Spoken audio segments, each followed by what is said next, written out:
సంతానలేమి సమస్య ఉంది అనేది నిర్ధారించడానికి ఎన్నాళ్లకు పెళ్ళైన తర్వాత డాక్టర్ని కన్సల్ట్ అవ్వాలి?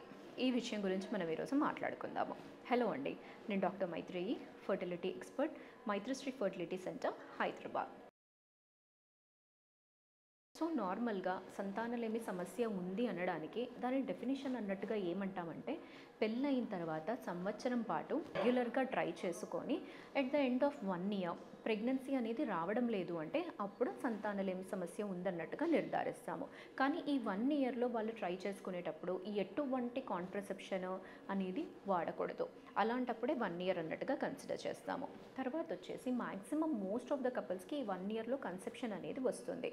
ఒకవేళ రావట్లేదు అంటే దాంట్లో కూడా ఇంకా కొందరికి at the end of 2 years వరకు వస్తుంది. బట్ ఇంకా రావట్లేదంటే అప్పుడు డాక్టర్ని ఎట్లా అయినా కానీ కన్సల్ట్ అనేది అవ్వాలి. సో ఇక్కడ మనము కన్సల్ట్ అయ్యేటప్పుడు ఆ డ్యూరేషన్ దానికి ఆడవారి ఏజ్ అనేది చాలా ఇంపార్టెంట్ ఫ్యాక్టర్.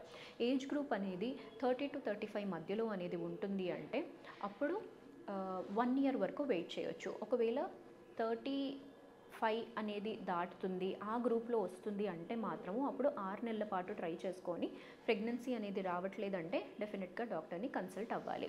ఒకవేళ ఏజ్ గ్రూప్ అనేది 35 to 40 అండ్ 40 దాటింది అంటే మాత్రము అప్పుడు 3 నెలల పాటే ట్రై చేసుకొని ఇంకా రావట్లేదు అంటే డాక్టర్ని కన్సల్ట్ అవుతే బెటర్ అండి. ఎందుకంటే ఆడవారి ఏజ్ ఇంత ఇంపార్టెంట్ ఫ్యాక్టర్ ఎందుకు?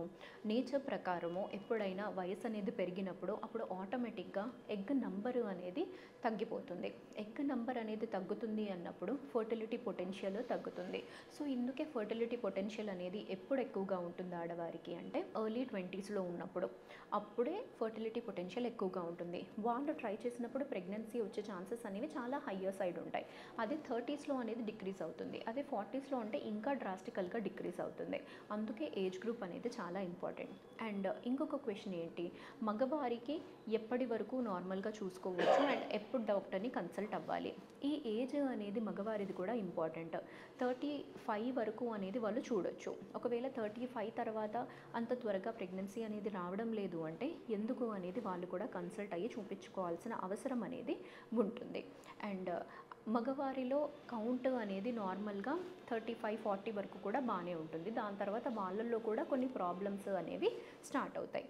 సో ఇది కన్సల్ట్ అయినప్పుడు ఇనీషియల్గా ఆడవారిలో ఎటువంటి టెస్ట్లు అనేది చేస్తారు? బేసికల్గా ఒక స్కాన్ అనేది చేసి గర్భసంచి అండాశయాలు ఎలా ఉన్నాయి అనేది చూడాలి. తర్వాత వాళ్ళకి ట్యూబల్ ఎవాల్యుయేషన్ టెస్ట్లు అనేవి ఉంటాయి. అంటే ట్యూబ్స్ అనేవి ఓపెన్ ఉన్నాయా లేదా అన్న పరీక్ష అనేది చేయాలి. మగవారిలో సెమెన్ అనాలిసిస్ టెస్ట్ అనేది చేస్తే సరిపోతుంది. ఈ బేసిక్ టెస్ట్లతోని అసలు వాళ్ళల్లో ఏమైనా సమస్య ఉందా లేదా అనేది తెలుస్తుంది. ఒకవేళ ఎటువంటి సమస్య అనేది లేదు అంటే నార్మల్గా ట్రై చేయొచ్చు. ఒకవేళ ప్రాబ్లమ్స్ ఏమన్నా డిటెక్ట్ అయ్యాయి అంటే మాత్రము దాని ప్రకారము ఏ ట్రీట్మెంట్కి అనేది వెళ్తే మీకు ఈజీగా ప్రెగ్నెన్సీ వస్తుందనేది డాక్టర్ సజెస్ట్ చేస్తారు. దాని ప్రకారం మీరు ట్రీట్మెంట్ అనేది చేయించుకున్నారంటే అప్పుడు మీ ప్రెగ్నెన్సీ జర్నీ అనేది ఈజీగా ఉంటుందండి. Thank you.